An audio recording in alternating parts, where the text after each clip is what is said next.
Dear people of God, in the season of Advent, it is our responsibility and joy to prepare ourselves to hear once more the message of the angels, to go to Bethlehem and see the Son of God lying in a manger. Let us hear and heed in Holy Scripture the story of God's loving purpose from the time of our rebellion against him until the glorious redemption brought to us by his holy child, Jesus. And let us look forward to the yearly remembrance of his birth, with hymns and songs of praise.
A reading from Isaiah chapter 35, verses 1 through 10. The wilderness and the dry land shall be glad, the desert shall rejoice and blossom. Like the crocus, it shall blossom abundantly, and rejoice with joy and singing. The glory of Lebanon shall be given to it, the majesty of Carmel and Sharon. They shall see the glory of the Lord, the majesty of our God. Strengthen the weak hands, and make firm the feeble knees. Say to those who are of a fearful heart, be strong and do not fear. Here is your God. He will come with vengeance, with terrible recompense. He will come and save you. Then the eyes of the blind shall be opened, and the ears of the deaf unstopped. Then the lame shall leap like a deer, and the tongue of the speechless sing for joy. For waters shall break forth in the wilderness, and streams in the desert. The burning sand shall become a pool, and the thirsty ground springs of water. The haunt of jackals shall become a swamp, the grass shall become reeds and rushes. A highway shall be there, and it shall be called the Holy Way. The unclean shall not travel on it, but it shall be for God's people. No traveler, not even fools, shall go astray. No lion shall be there, nor shall any ravenous beast come up on it. They shall not be found there, and the redeemed shall walk there. And the ransomed of the Lord shall return, and come to Zion with singing. Everlasting joy shall be upon their heads. They shall obtain joy and gladness, and sorrow and sighing shall flee away. Here ends the reading.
chapter 7, verses 10 through 15.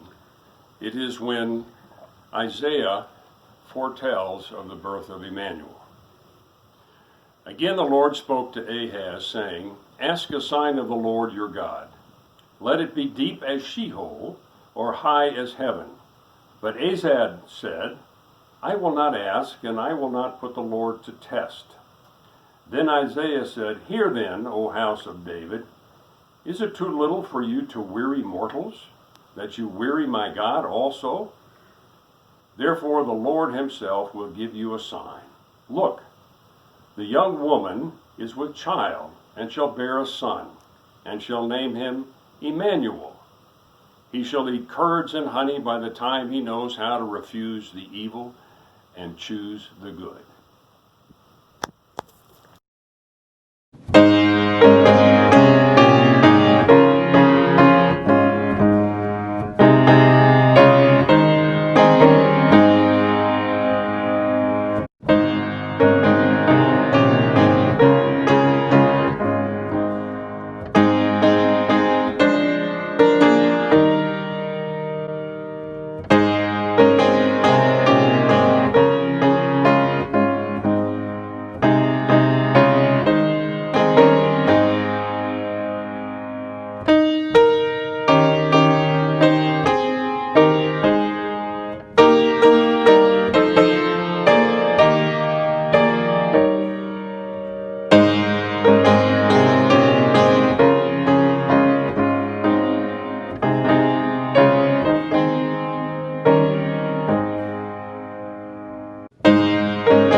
A reading from Micah, chapter 5, verses 2 through 4.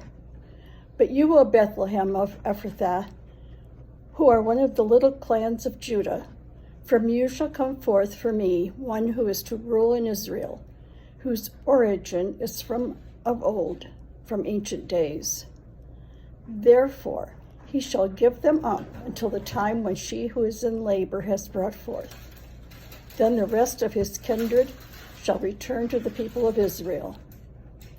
And he shall stand and feed his flock in the strength of the Lord, in the majesty of the name of the Lord his God. And they shall live secure, for now he shall be great to the ends of the earth. Here ends the reading.